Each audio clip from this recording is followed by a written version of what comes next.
श्री शिवाय नमस्तुभ्यं। पढ़ाने का भी एक तरीका होता है, समझ में आता है? सीधा बेलपत्र और उल्टा बेलपत्र समझ लेना, बहुत अच्छे से समझिएगा।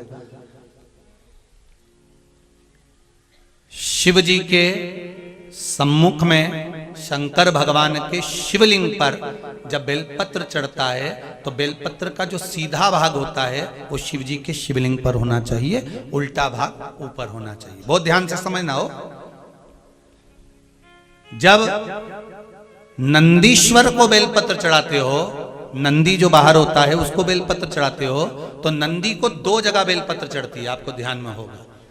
पहली बेलपत्र नंदी को जब चढ़ती है तो नंदी के सामने चढ़ती है, तो उसका बेलपत्री का जो डंडी का मुख है वो नंदी की ओर होता है और बेलपत्री की पत्ती का मुख शंकर जी की ओर होता है। समझ में आ रहा है सबको? डंडी का मुख, जैसे नंदी ऐसे बैठा है तो डंडी का मुख नंदी की ओर होगा, पत्ती का मुख शिव के, और ये सीधी की सीधी नंदी के सामने नीचे रखा जाती है, नंदी के सम्मुख।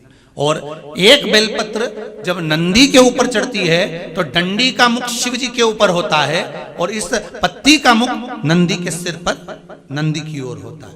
ये दोनों में बहुत अंतर है महाराज।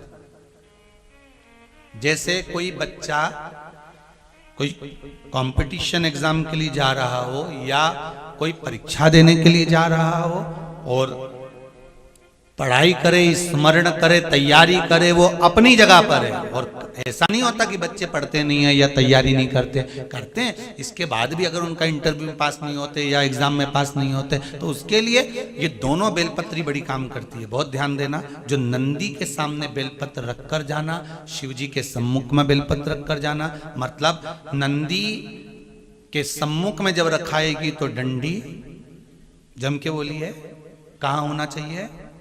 नंदी की ओर।